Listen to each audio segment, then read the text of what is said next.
Namaste, namaste, namaste. Hi everyone. Welcome to another live. I'm doing a joint live today with our dearest monk friend, Tri Dao. And also, I just heard the news that Brandon might also join us. So welcome everybody, wherever you are joining us from. I'm also going live on YouTube, guys. YouTube, if you want to join me on YouTube, you're more than welcome. Otherwise, stay on Instagram. It doesn't make any difference to me.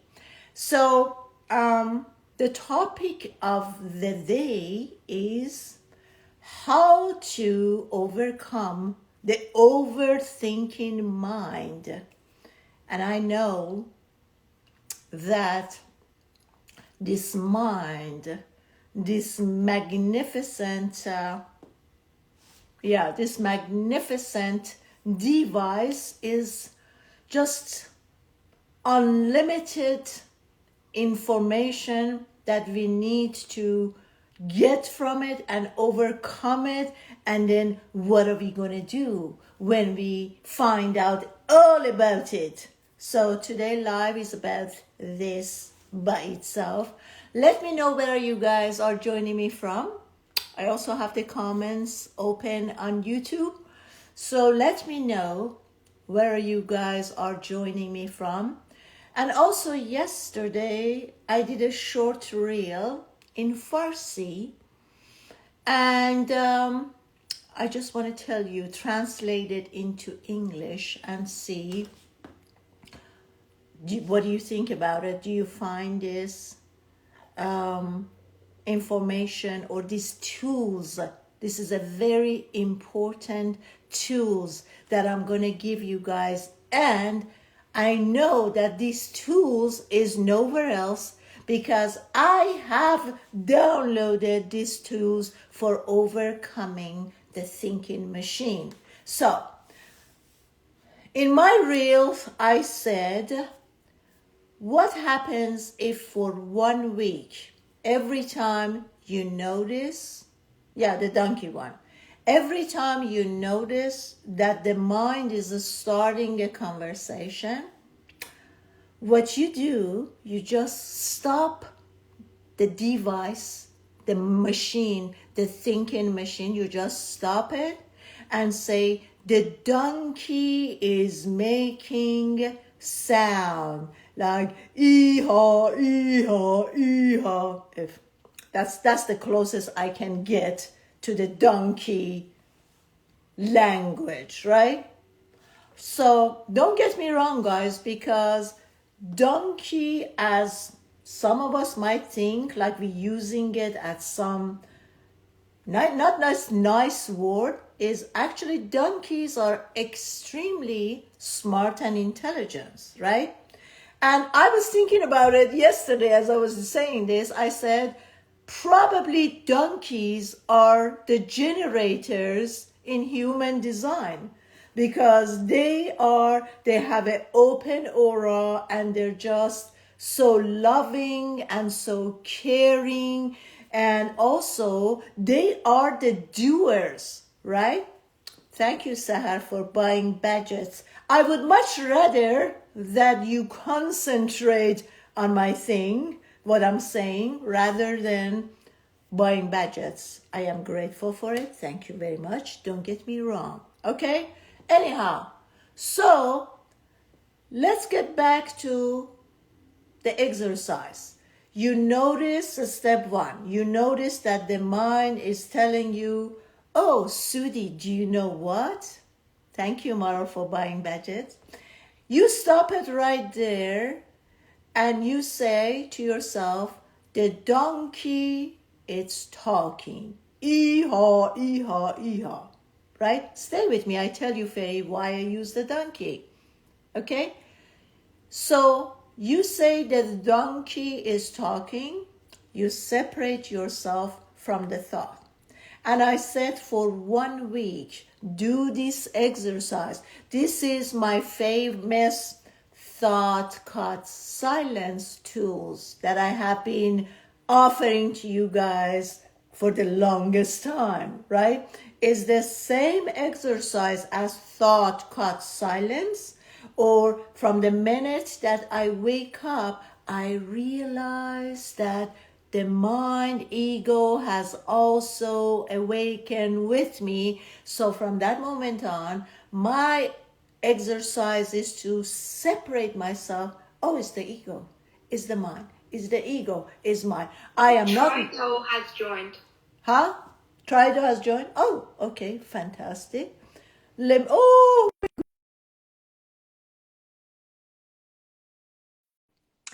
Tri Dao has joined, guys. Okay, so this is the same exercise. Good Hello. morning, sweetheart. Sudi, how are you? Long time no see. I know I missed you so much, and I wanted to tell you, Tri Dao, I was so grateful because you sent me that beautiful video to wish me happy birthday, and it just got stuck in my head. Tri Dao is wish me a happy birthday. And you know, Tri Dao, you know how dearly I love you because you are one of the sweetest souls that I have encountered on this planet. So thank you very much for sending me that lovely video for my birthday. And I'm wishing you all the joy and success. And guys, this is my prediction. Pretty soon, in not so long, you would see Tri Dao as become huge on social media. And when that happens, you will tell me Sudi predicted that long time ago. The bigger you get, the more AI try to get you. I know. Tri Dao, you look younger. What is the secret? Come on now. Meditation. Yeah. See, guys? See? I told my audience many years ago, they kept asking me, like, how come you look young and blah, blah, blah. I said, meditations, while I'm meditating, it just feels like you take your face and put it in the freezer, right? So in the freezer, you always stay fresh if we only get it. So is that the only thing, Tri Dao? Just meditation? Stress-free life, no drama. You know, the monastic life is pretty chill. Helping people, give more, take less. All of these are small factors that contributes to one's youthfulness, vitality. There we go. Yes. So you heard it from him. So Tri Dao, I'm just going to finish up my donkey exercise and then we get back to you. So I was telling them I did a Farsi reel yesterday, and I said, for 1 week, every time you reel, but don't steal it from me now, Tri Dao. This is my exercise, okay? Do not steal it and give it to the monks. I said, every time you realize that your mind starts talking, you stop it and you tell yourself, the monkey is talking. Right? And I said, by doing this, each time you separating yourself from the voice. So this is the same exercise, and as I've been constantly saying, and I said, remember, scientifically, this donkey voice of yours, it has shown that is talking 75,000 to 95,000 per day. So imagine how many times a day, 95,000 times a day, your donkey is saying, "Iya, iya, iya." And the more you listen to it, the sound of the donkey will get louder, which is going to irritate you more, and the conversation will become longer. So don't forget that this donkey, I don't want to get banned. From now on, I'm going to use the donkey instead of the mind or brain. So every time I say from now on donkey, you guys know I'm talking about the brain, right? So Remember, this donkey has never really helped you. Oh, Brandon is here. Oh, my goodness. I just caught Brandon. Try though, you remember Brandon, right? Yes, yes. We did Yeah, he's doing the a great joint job live too. together one. I love Brandon too. So, what a lovely life. Oh, Brandon. Brandon, I miss Hi, Sudie. Good you. to I see you. miss you and I miss Trido. You guys are always in my You heart. grew that out. Yeah, it grew itself, but thankfully I didn't The have to do beard anything needs for it. But wisdom. yeah, Wisdom, it's wisdom. good. It's good to see you too. Brandon, how Oh, have you been? It's so good to see you again. oh man, it's been a ride. Recently I've been really good, but it's been such a We journey. really want Yeah, to really hear good. about it. Would you like to share? Well, I didn't want to interrupt. Were you in the middle No, of something? When I it tuned was in, the I don't end. know I if it was was teaching lagging or if you everyone were in the middle of something. about the monkey exercise that I have created. Is the same exercise as thought cut silence. So we're done with it. We want to hear all about you. We're very excited to see what Brandon's journey has been. Go on, Brandon. Oh man, where to start? Let Yeah. me just tune in a little bit here. Hmm. A lot of it has been uh, around identity, around discovering, it's one thing to intellectually understand what the non-dual, even Buddhist point of view points to. It's one thing to intellectually understand that. And then it's another thing to let go of um, any even subtle form of attachment to a person, a persona that seems to be a source of value, belonging, um, um, anything that feeds the ego. And so my journey as of recently has been um, the difference between intellectually understanding and knowing, which for me, knowing and how I express myself in the world, typically as kindness, if I just make it simple, like the knowing and kindness are synonymous. And so I've noticed over the last 6 months, I kind of had a deeper forgetting, but it was also a unearthing of deeper parts of my persona, my personality that I guess were believed by my personality self to be essential to me. Meaning, without this, I'm not, um, I'm not, I can't be happy. I can't be free. And so, in the letting go and the discovery of freedom on the other side of these parts, um, there's a deep relief, a relief in searching and seeking. But it's, I think, in this community, or at least in my community, um, there can be either like a shaming or an avoidance to the seeking itself, when in realities we have to go through a lot, very often go through the seeker to see uh, what it is that we so strongly think that we need, so we see that we don't need it. But it takes a full validation of that part of ourself, a full embracing of that part of ourself. We can call it the ego, or just our suppressed trauma, whatever we want to call it. A full embracing and understanding, because it's not that it goes anywhere. It exists. Anything in existence can't go anywhere, but through the meeting and the understanding of it, it can transform. And that's been a lot of my recent. Beautiful. Yeah, that's really, as you were speaking, I was getting all these aha moments like, yeah, how we really get lost in so many directions, and how when we allow the mind to really take over, how it just connects so many things together that are really irrelevant, but it makes it as such. Trido, come on in. Tell us what you think. Yeah, it's ego is very difficult to tame.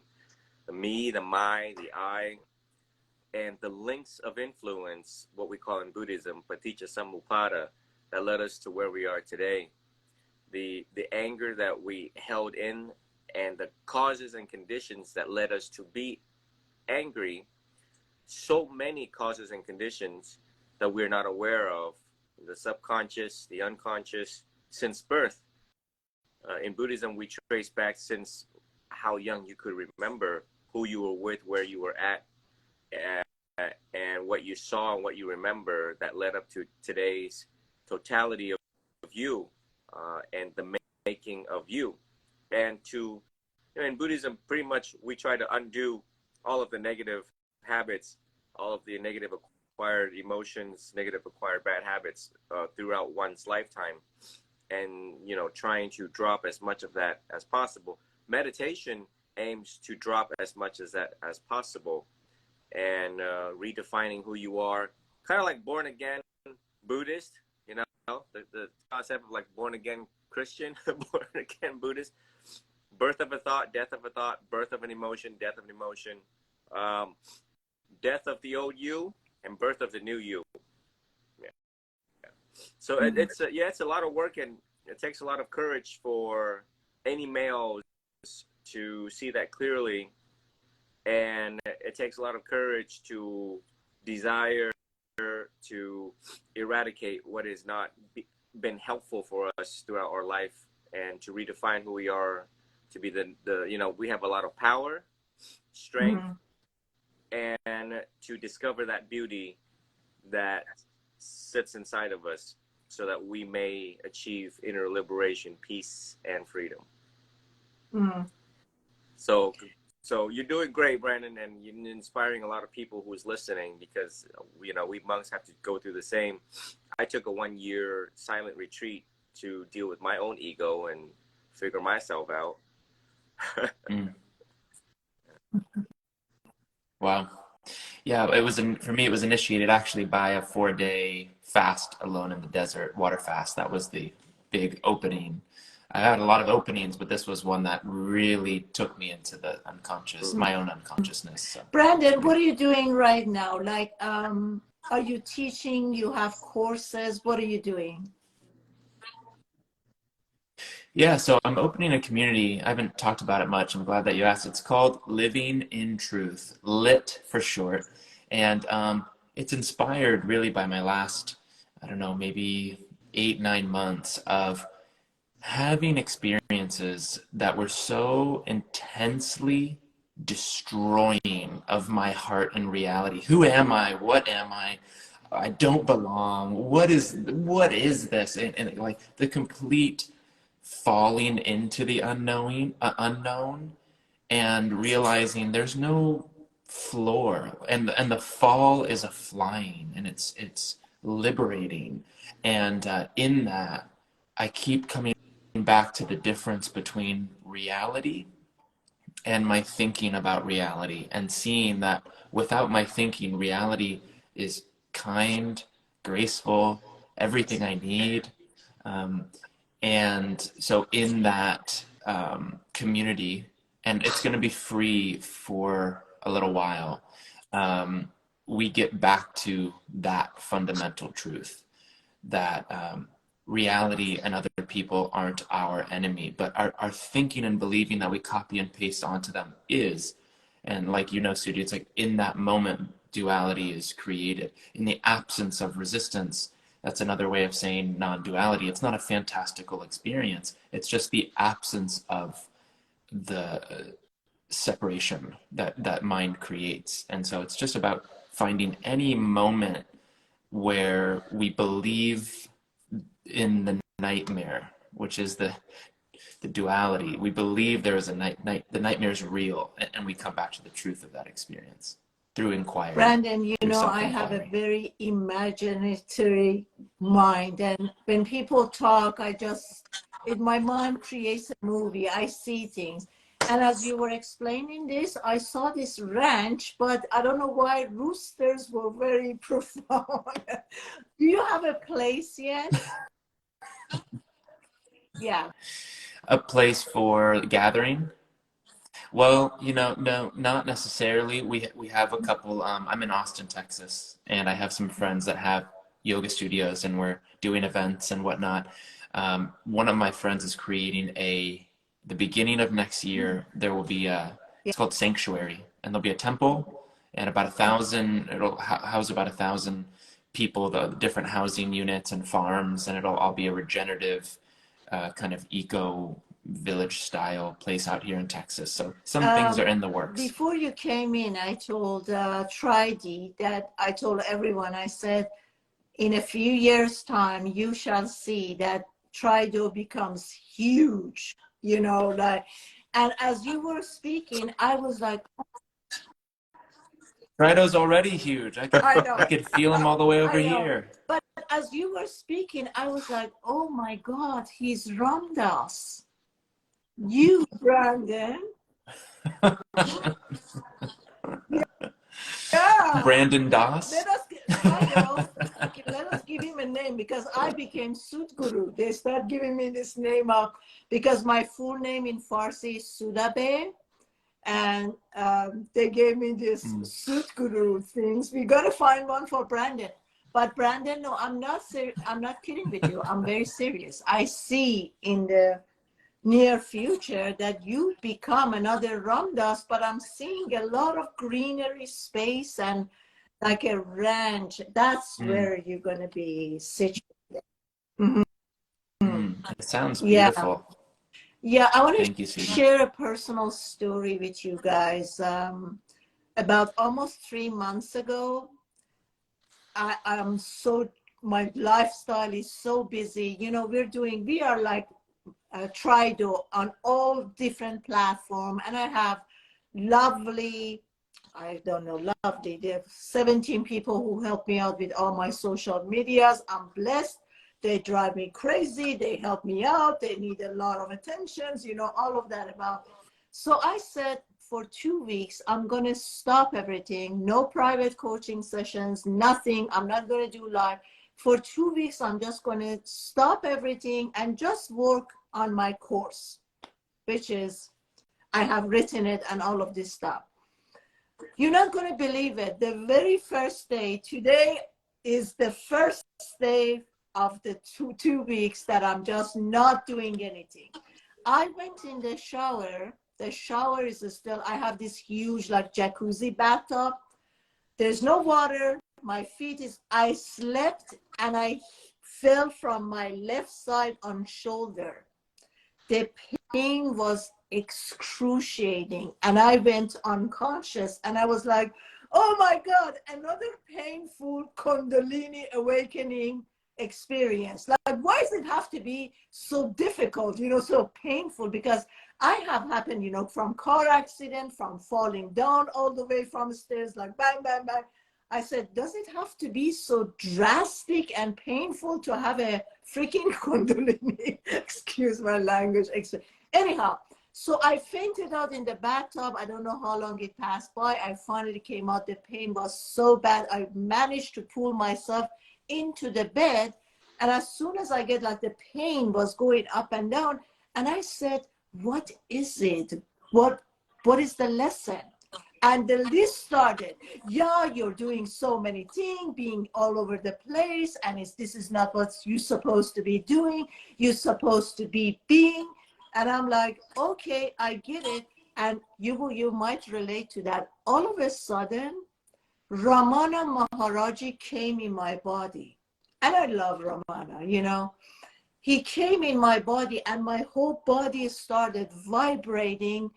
And as soon as I came out, my pain was totally gone. So in that moment, I'm trying to negotiate with the higher up. Can I do a TED Talk? No. Can I do my retreat? No. Can I go live? No.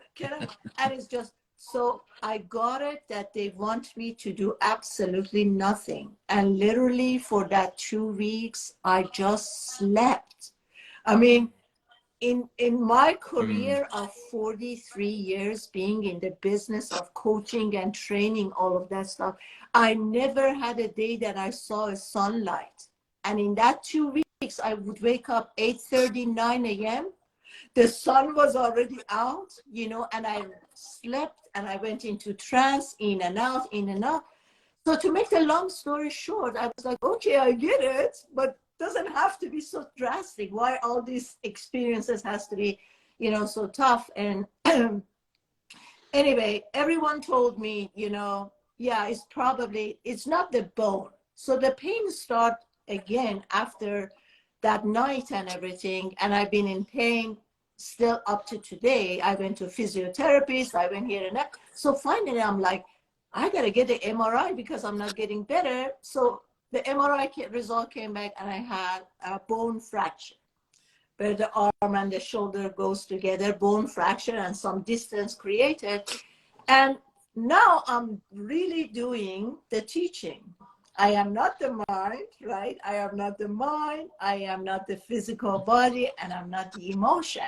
So if Ramana didn't come into my body and take that excruciating pain away, I could have probably run to the hospital, you know. But then I came back again into slowing down and being in the moment and doing one project at a time. But for 2 weeks, I literally didn't do anything. So coming back to you, the topic of the day is how to overcome the thinking machine. What do you have to say? Which one of you guys wants to start? Brandon or Tri? Who Brandon. wants to jump? I could start. I think the word overcome could be a double-edged sword, first off, to a lot of people that have typically defined that word in a confrontational way. And so my approach has always been to see the ego as like a child, as a child that has needs. And if a child walked up to me and said, you know, I'm really afraid of this thing that may happen, and I go, get out of here, you stupid kid. I don't want to hear you, you know. I just want the divine, you know, only the divine, not you. The child sitting there like, I'm not the divine. I'm not, you know, I'm not love. And so what does it have to do? It gets louder. It just bangs on the door louder and louder. And so that's, you know, overcoming the ego is a trick of ego because it puts us at war. And that's inner conflict. So the moment, it's kind of like fighting a mirage. I'm in the desert, and if I'm hallucinating, something's chasing me, and I'm trying to fight it off. I could never even hit it. I'm going to lose. I'm going to exhaust myself. Versus seeing that it's a mirage. And this is where all negative ego, because I want to define ego as there's a negative version and also a positive or just a neutral version, ego being that which allows us to interact with physical reality. It's my senses. It's okay, I can define this from that. And that's just a very neutral function we need to interact with life. And then there's the negative ego, which has nothing to do with the moment. It has everything to do with the future, which is all constructed from our past. So what I fear in the future is typically unresolved judgment, guilt from the past, and that manifests as anxiety in the future. So when I know that right now is never my issue. And that's really powerful to, as your first reminder, mind is saying, you're in danger. And the first response can be, okay, I know, you know, I know what my ego's saying can't be the absolute truth. I know that there can't actually be danger right here. I mean, even if there was a gun pointed to my head, the ego's afraid of the trigger being pulled, but that hasn't happened yet. So it's delusional. It's purely imagined.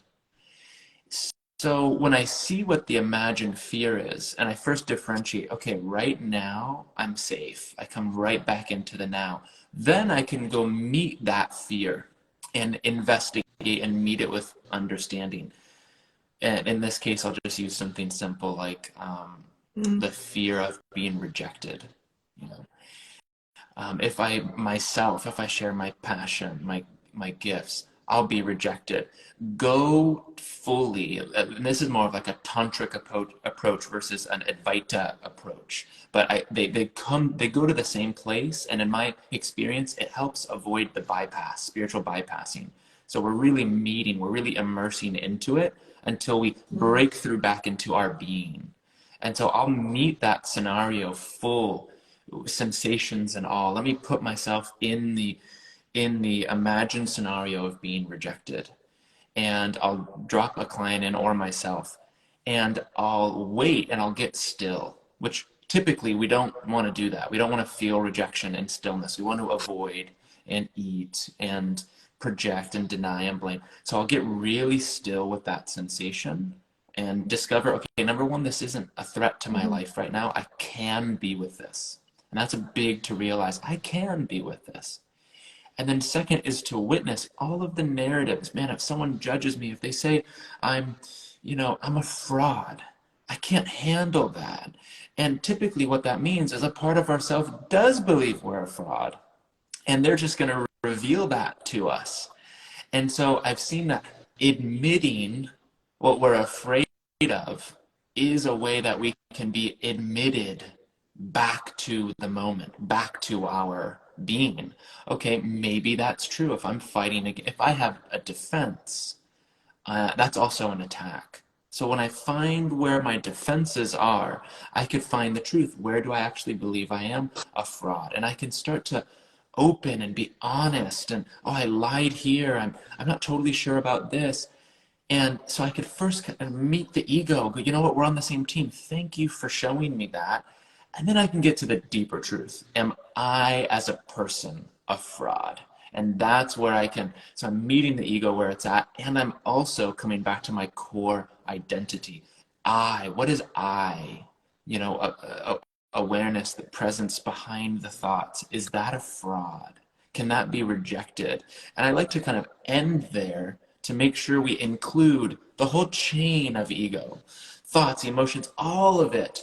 So no stone is left unturned. We really get the lesson, and then we come back to ourselves clearly. So that's my training on how I would train on that in a nutshell. Wonderful.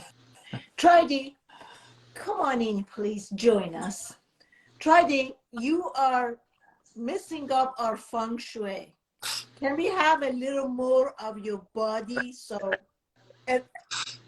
cut out a little bit from your headroom so we can have more body and your nice outfit. There we go. Yeah. Is the XOCD mind, has to see everything. I'm using Oh, that's even better. See, now I can see you and Brendan at the same line. If I move this over here, it helps out here. My phone, I'm using my iPad, so it doesn't have a cover. There we go. Okay. Okay. Thank you so much. So this touches the practice of the non-self. Anytime when we inflict pain to ourselves, either accidentally or purposely, the practice of the non-self lies in the Anatalakana Sutta. And when we sit and we meditate, the first example I give is you have low back pain as you sit and you meditate, and your feet start falling asleep. The first thing that comes to mind in Vipassana meditation, the 4 foundations of mindfulness, is mindfulness of sensations, Vedana. And so we prefer what is pleasant, and we push away what is unpleasant. So of course, low back pain is unpleasant, and anything that is associated with sitting cross-legged, lotus position, is unpleasant. So we tend to get irritated. Then the mind leads to, I can't believe I have low back pain in this moment. I can't believe that my leg is falling asleep. This is where the ego says, why couldn't you sit there and be like the teacher? Why couldn't you sit long? Everyone else is sitting for 10 minutes. You're sitting for 5, and you're experiencing all of these sensations and pain, and now you're suffering. So the practice of the non-self says, not me, not mine, not I. And the goal of Vipassana meditation is to see things as they are, the true nature of reality of whatever it is, of your body. What is the true nature of reality of your body? Well, the true nature of reality of your body is that its job is to produce pain, because it's telling you, hey, this is sitting here a little too long. Not everyone is the same. Every human body is complex and different. So therefore, it's okay to move around and don't beat yourself up. But we beat ourselves up, don't we? We like things to be permanent. We don't like things to change, and we want things under our control at all times, which is impermanence, suffering, and the non-self. No different, Sudhi, in 2018, 19, and 20, those 3 consecutive years, I was in the hospital a lot, and so I had no choice but to come to terms that, well, this is the true nature of reality of my body and my tummy, and if it wants to act up, you have to yield to it and not to resist the pain that's being produced inside of the body, to see it as it is and endure through it with patience and endurance. So, we personalize our pain. We personalize our suffering. These are key principles that is taught in cognitive behavioral therapy. By being aware of how you personalize your pain and suffering brings it to awareness, and the next time it happens, you catch yourself. Pain comes quick. We personalize things very quickly. Without the practice of awareness, you let it go unnoticed, and therefore you stack on suffering on top of suffering on top of suffering. Needlessly suffer. Wonderful. If you guys are okay, we open up to Q&A, people, the viewers.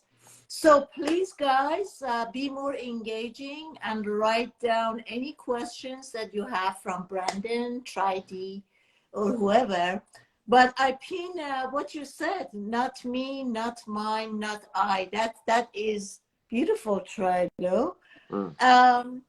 Yeah, coming back, Brandon, before we get the first question, coming back to what you said, I oftentimes say, we don't feel safety and security is the number one thing. We all know that it starts from the root chakra, and any decision that we make, whether we do something or not doing something, it all comes back because the mind is always behaving as taking care of us to be safe. Am I safe or am I not safe, right? So what you said, it was wonderful, because you said when the ego start doing whatever, so the way I often tell people, I said, when you see that some feeling comes up, it doesn't matter. You don't really have to dig into it. Where is it coming from? Is it my karma? Is it from my childhood or whatever? Without even getting into that translation or the judgment of it being good or bad, realize that, as you said, the ego is your inner child. And every time you just grab the inner child, your ego, and say, hey, come here to this light. We are safe here. Just come here. We are safe here. And I think this is one of the million ways that we can, help ourselves during the stress, or when we have those emotions that are lingering there for a long time, that are unpleasant, just by identifying the ego. I think that's by itself, it's a huge part. I see you, I hear you, I feel you. And just to grab that ego, bringing it, I'm seeing you, let's come to the light. And even when I imagine, like, you seeing a little boy, a 2-year-old, 3-year-old, or a girl, you just hug that kid so closely and start caressing and nurturing that kid, and you say, we are safe. Sometimes by just holding ourselves, like I taught people, I said, just by caressing yourself and you say, I am safe. You are safe here. Body, you are safe here. And sometimes I use that method in my private coaching session, and people come into tears just by doing this exercise. And I said, just close your eyes and just caress yourself and say, you are safe, you are safe, I'll see you. And it's just many things that we can do. But to me, and you know, Brandon, you're very aware with my teaching, which is the same, is nothing new. Ramana's teaching that the question is, who am I? And I just said, every time you realize that the mind start talking, even before you allow it to go through the whole story, when you stop it right away and you ask yourself, who am I? And by doing this, the false eye that's looking outward just intentionally switch it and make it to go inward. And for me, that's helpful. When I see that my mind is starting, I just stop it right away and I say, I sometimes repeat 2 or 3 times, who am I? Who am I? Who am I? And this reminds me to just move the eyes inward. And it suddenly it just feels like the water runs through. And let me some question. Okay, yeah. So what is Sahar saying? I feel we are in a very high vibration. Well, thank you for your comments. Anybody has a question for, by the way, guys, if you guys are here, could you please follow Brandon and Tri D if you haven't yet? That would be the least we can do to have our lovely guests to you guys follow. Okay. So who wants to answer? Family, let me pin this before we lose it. Who wants to answer this question? Brandon or Tri Dao? Which one is it? It says, do we think COVID jobs changed people? Is that clear to you guys what the question is? COVID jobs, Brandon. Yeah, the vaccines. I think there's a more important question to ask. So I'm just gonna give that question, which is, you know, it's like that you could be in your business or other people's business, and when you leave yours, it's stressful. So coming back to really why does it matter now? The answer to that question. Like, I just want to point that person back to what are you really looking for in the answer, and just sit with that. You know? Absolutely.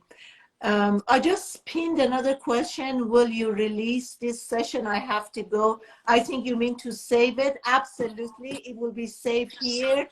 And just guys, I think Trido, you saw the message too late, but we wanted to also join you on YouTube. So when was it? People come constantly into my space, you know.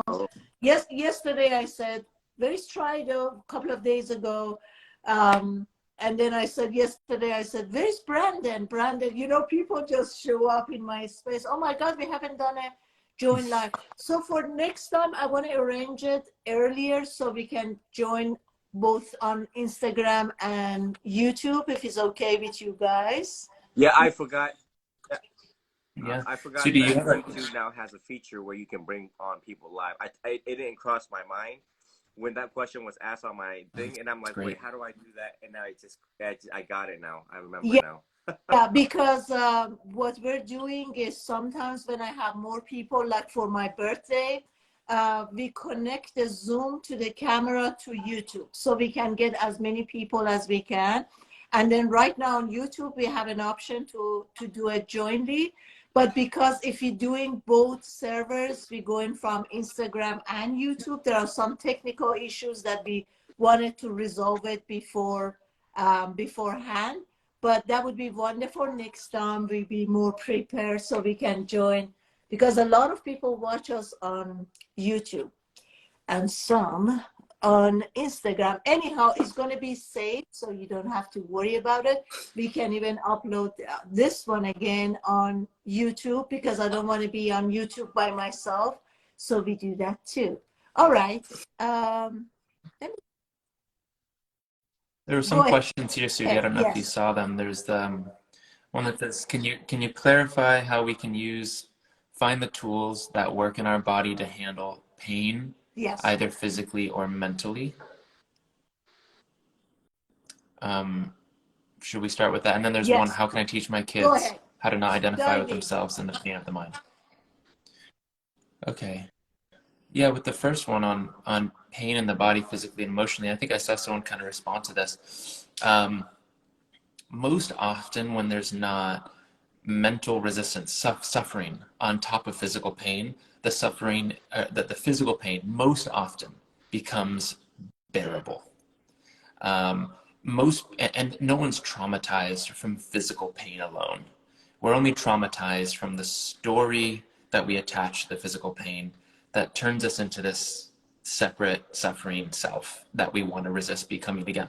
So if we get that the physical pain on some level, if it is causing suffering, then that's one of the primary reasons the pain is there in the first place, to illuminate a previously held condition that you're ready to liberate. So when you focus on that, questioning the thoughts, coming back to yourself in the midst of the pain, you're responding to an old condition in a new way, and that's the measurement of change. That's what it looks like. And so if you focus on what you can't, and a lot of people, it's like I could be in pain and the phone could ring. And I pick up the phone, and for a moment, the narrative, the me that I was sustaining in my mind, I'm suffering, how long is this going to last? How many days, my life, the whole nightmare goes away because I'm curious about who's on the phone. And in that moment, so does my pain. And I put the phone down and I remember myself, and it all comes And back. also your So attention, the focus of the mind shifts your somewhere attention, else, right? So it's not at that moment, it's not any longer on the pain. Yes, yeah. So focusing on what you can control or really respond to, which is the resistance towards what is, not trying to Tri change Dao, what do you is. want to add something here? Can someone repeat the question for accuracy? Yeah, it says, can you clarify how we can find the tools that works in our body to handle the pain, either physically or mentally? The tool.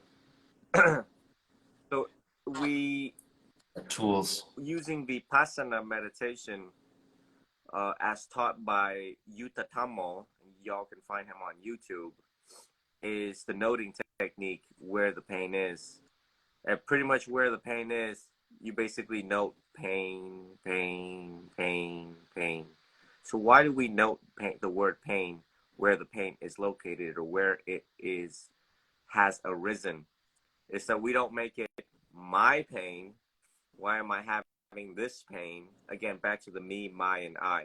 And so slowly when you shine a light on it, it starts to lose its power. It stops adding on to the ego about, I can't believe I have this pain. This pain is magnetizing. It's becoming greater. So again, I invite people to research the 4 foundations of mindfulness, which is insight meditation. And that is one effective tool to pinpoint and target your pain as you're experiencing it. And also mindfulness of the breath is another great tool, as the mind can only focus on one thing at a time. So we use a one-pointed concentration technique, the rising and falling of the abdomen, to help mitigate some of that active physical pain in the moment. There's many other techniques, which is chanting, praying, that would help too, because sometimes you're in excruciating pain, either in the ER or whatever procedures that you're going through, or existing internal conditions in internal medicine that seems unbearable in the moment. And the other thing I would suggest is by being more engaged in your community, by giving more and taking less, you also forget about such pain, because you have directed and redirected the entire human organ, the human body, of total all giving. In my life, I didn't exempt pain, but all I knew was to give more and take less, and dedicate my body, speech, and mind for the benefit of other people. And eventually, you're so engaged into it, pain seems to, I don't know, not be so pronounced in one's body. That you cultivate self-esteem, self-concept, self-value, and self-worth, realizing that you have so much to give to the world, the beautiful human that you are, the gifts that God has given you, the gifts that the universe is giving you, and we don't have to focus too much on what is not going well, but focus on what is going well in your life. Look at all the blessings there is remaining as part of being this human. Yeah. I want to also add something to it, because I find this very effective when I'm doing a private one-on-one coaching with someone who have a session because they have this extreme illness or something. So can we do this together as an example right now? You guys want to do it? Okay. So the first thing we do, we just take a few inhale and exhale and really ease into our body.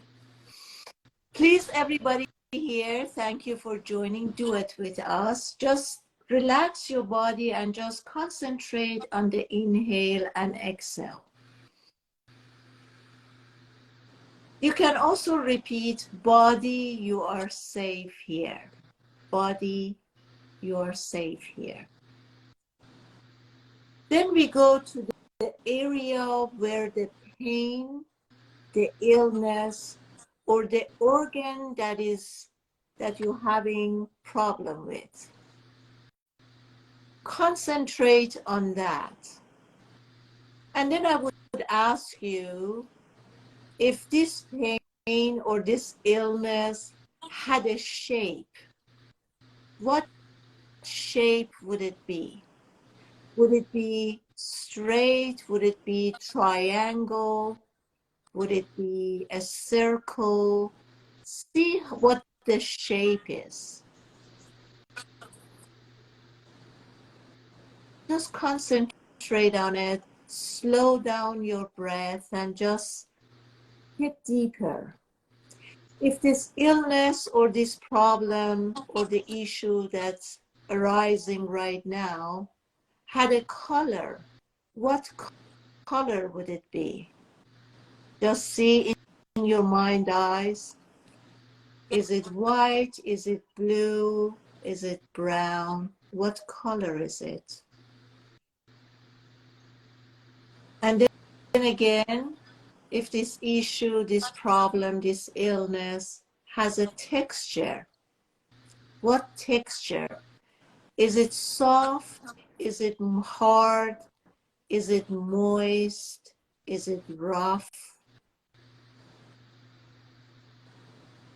Inhale and exhale, get even deeper in your body.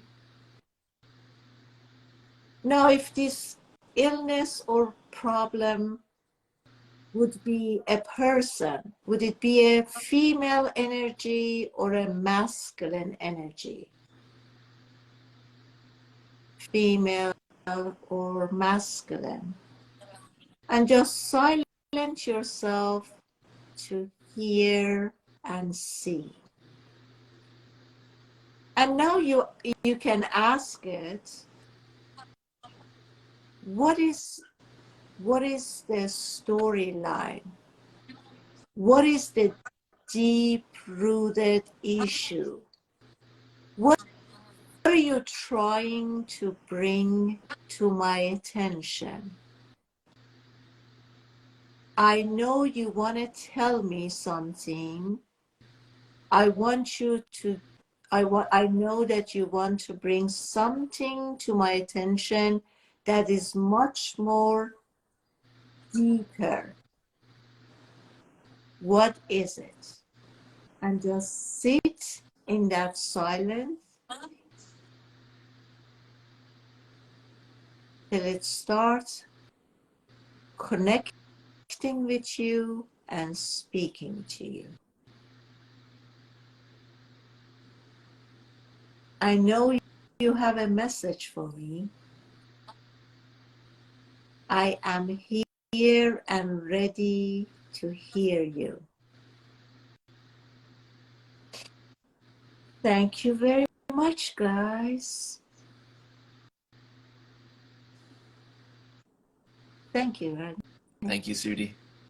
So I often find this exercise, people come up with really profound thing that wasn't on their awareness on the surface here. And they hear things, well, oh, because they hear the storyline. They hear where it's coming from. So that's another exercise or tools that you guys can use to just silence yourself and ask yourself. Like when that happened to me, when I slept in the shower in that crucial pain, I asked, I'm like, what is it that I need to know? Oh, you're being all over the place. You're supposed to be a human being. You just suppose, okay, I got it. So it doesn't mean that the pain goes away, and it doesn't mean that I'm going to judge the pain.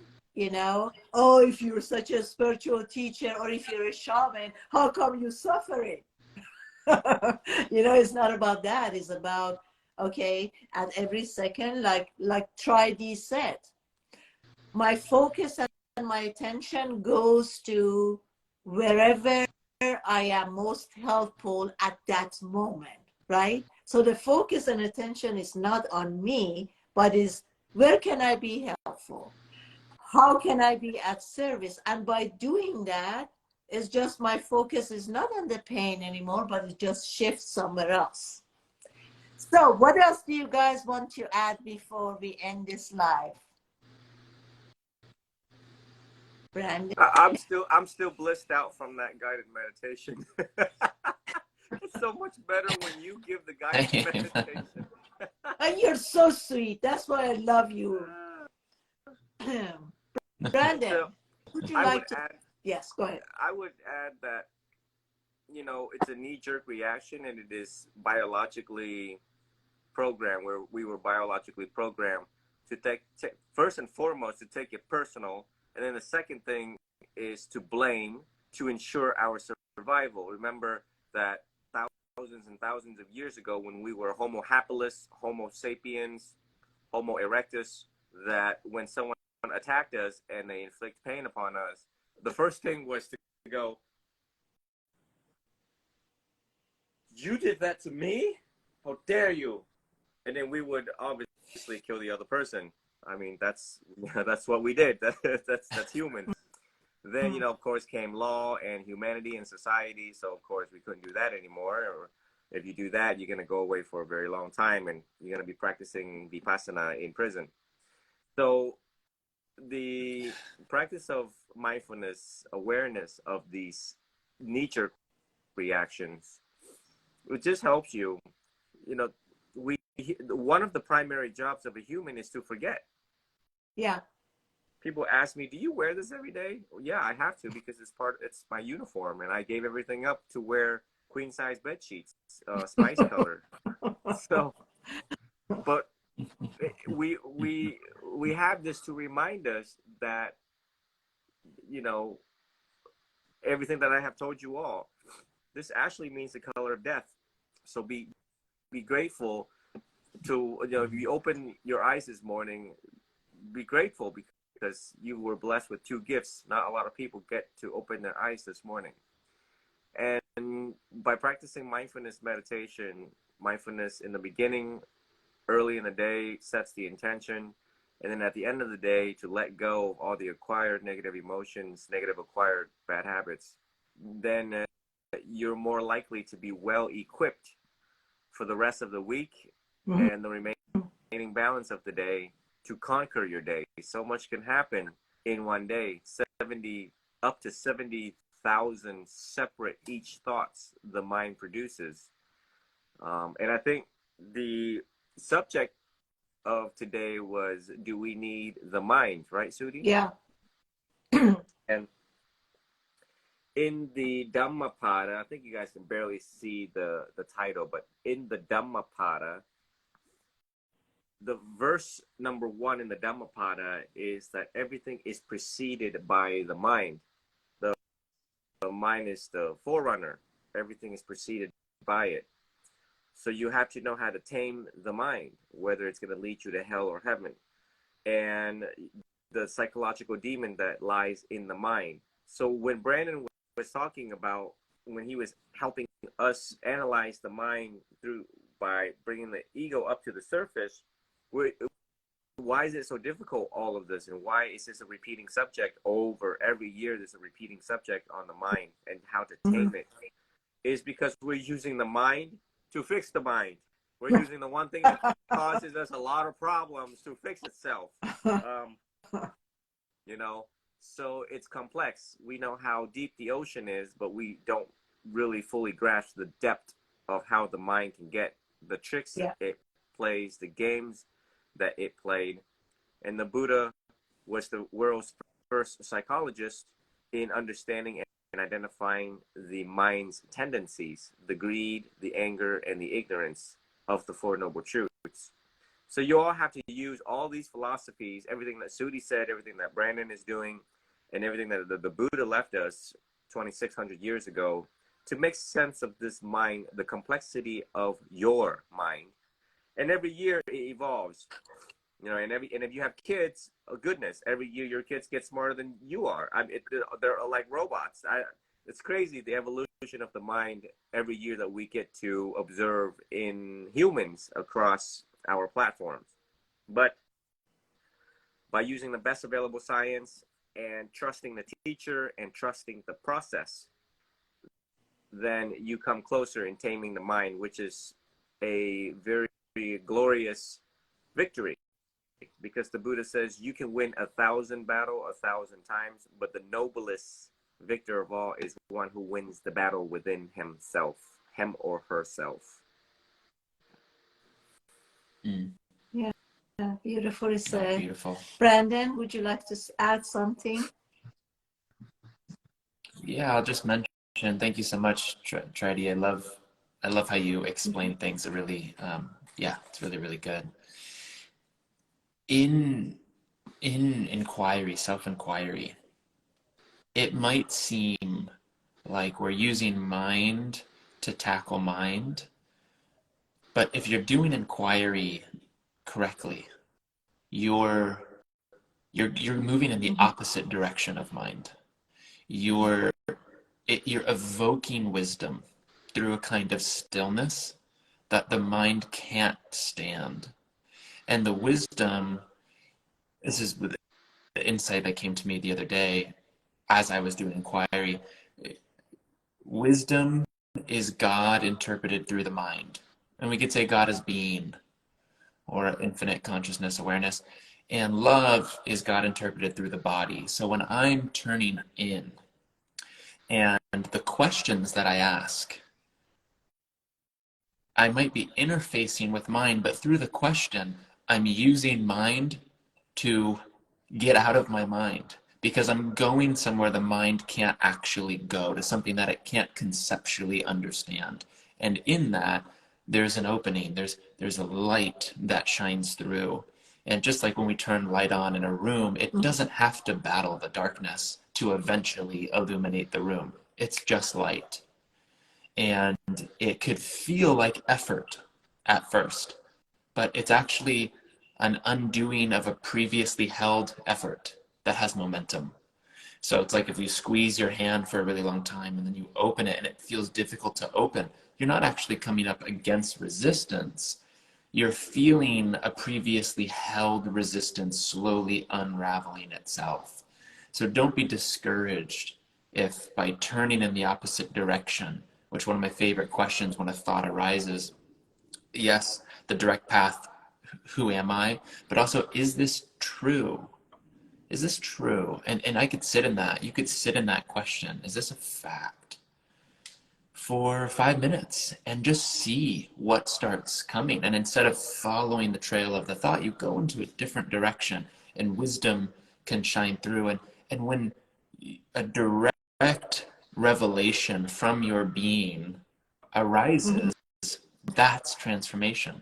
And that's embodied because you felt the source of it as yourself, from your being, not from a book, not from a person, but from an actual moment of inquiry.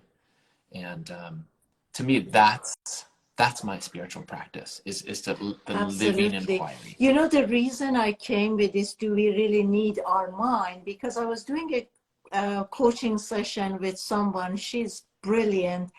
And at some point I was going through this, I said, just do this exercise, to give it a try, that every time you see your mind start talking, you just stop it and say, who am I? And just turn your attention inward. And she's been with me for some time, and she said, I've been doing that. I'm really helpful. But, okay, she's one of the, she works for Warner Brothers, and she's the 3D, you know, they're making this crazy thing. And she said, but I'm using my mind all the time as I'm working. How about that? I said, that's where you're going wrong. You don't use your mind where you're working. You're in a state of trance. It's outside the mind. She said, her name is Sasha. I said, Sasha, when you're working, she works 14, 16 hours. I said, when you're working, do you find out about time? Do you realize what time is it, how time is passing by? She said, no. I said, do you ever get hungry? Do you even go to pee? She said, no. I said, so you're not in the mind, you are in. And it was in that moment that she really got an aha moment, that even when we're working, we think that we're using our mind, but the profound thing that comes up, because she's very successful, she's, like I said, I wanted to say she has a brilliant mind, but I thought it's not the mind. I caught myself. You know, so I said to her, I said, even when you're working, you're not, that job, that work that comes out, it's when you're in a state of trance. And because I am doing that all the time, you know, I really worked so many years to ignore the mind, to identify with the mind. And it's the idea that comes to me is really in that profound time when there's absence of the mind. All of my, what I learned, all of my download, all of my aha moment, it's when I wasn't in the mind or listening to the mind.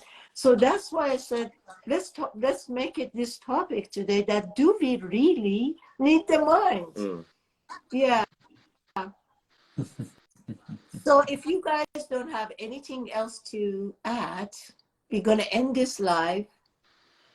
I love you too dearly. You are always in my heart. And pretty soon we're going to do a join live, but this time we're going to do it on both platforms, YouTube and here.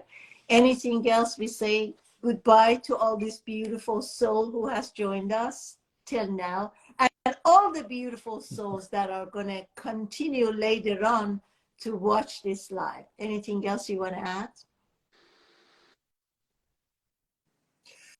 Just thank you. Yeah, thank you both for your teachings and energy, and thank you everyone Thank for you so much. your engagement. Tri And for being here. anything you want to Thank say? you all for joining today. We have a wonderful crowd, and Brandon was a lovely surprise. It came out of nowhere, so I was like, yes.